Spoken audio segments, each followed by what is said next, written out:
tell everyone that's watching this who it was Cudjo Banquante. Cudjo Banquante was an enslaved man living in New Jersey, in Newark, at the time of the Revolution. Cudjo, without doubt, was from a royal family. That royal family is extant in present-day Ghana. We know by March of 1777 he was in Morristown because that's the first record of his enlistment, joining the Continental Army. Cudjo wasn't an unknown quantity.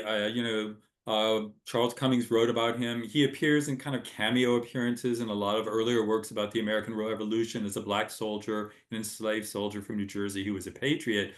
And he stayed in the war really for the duration. Sometime after the war, he was given his freedom and he was given a plot of land in Newark. Here in the US, Cudjo became his last name. But after his freedom, then he came out to say that his given name was Cudjo Banquante.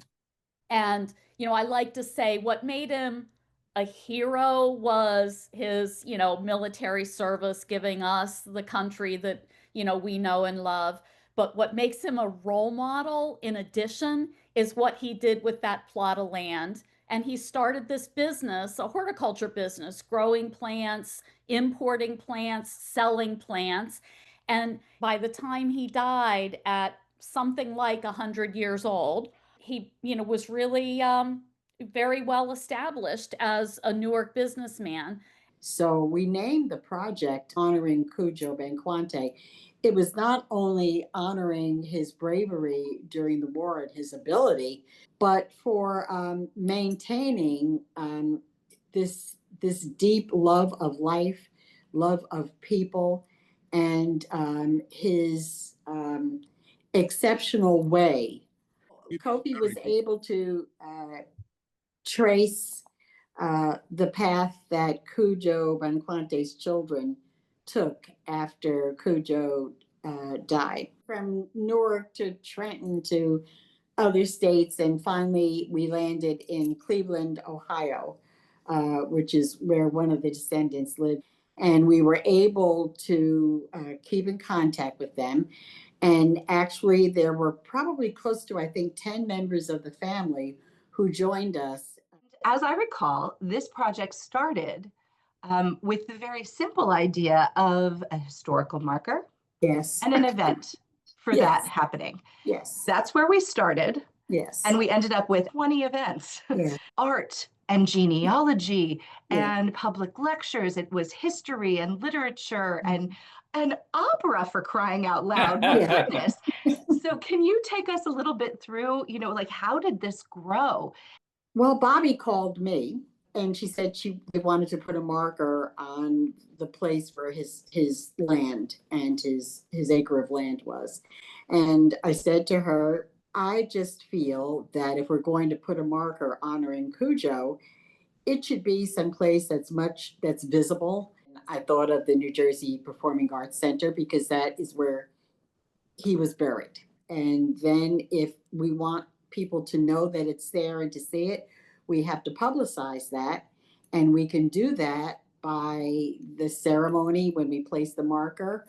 But let's try and think of a little bit bigger. Every meeting, it was Linda's mantra, think big. And the fact that we did have such a diverse team meant we had a diversity of ideas. And at the ceremony, John Schreiber from New Jersey Performing Arts Center mentioned that he believed it was the first time 3 national anthems were sung at a program.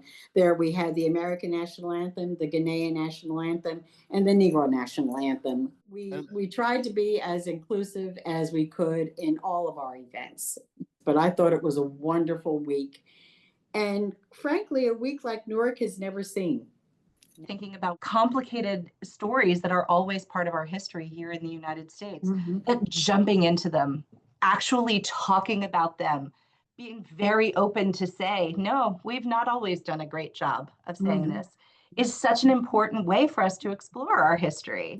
But we were really a group of strangers, and it was just the spirit of Cudjo that led us for that full 18 months of planning. We were not a group of friends before that. The Katz Prize, winning the Katz Prize, very exciting opportunity again to bring Cudjo Banquante's name into our public discourse. So can you tell us what's next for this group?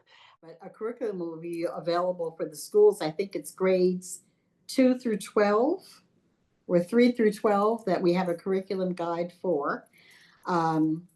And we'll be working on a way to launch that. I love this artwork on the new version of Kofi's book. I'd love to see this on a mural in Newark. It's my dream. We don't have a plan yet for that, but wouldn't that be lovely? That would be great. How about having a Cudjo Banquante annual lecture series? That's a great idea. I thought maybe we might want to approach the church that now owns the land where Cudjo's original nursery was. We could even put up a small marker there and plant a little mini garden of some of the things he had, just as a kind of commemorative thing. So there's lots of ideas. Yeah, and then there's ongoing exhibits at the Historical Society, at the Newark Museum website, at the New Jersey Historical Society. So a lot of the stuff is going to live on, especially in the times that we're in now. We need to know that freedom fighting still goes on, and because I think that's what we were. In some way, we were promoting this whole idea, advancing the idea of freedom. And that's what Cudjo did by living it, and that's what we did by honoring him.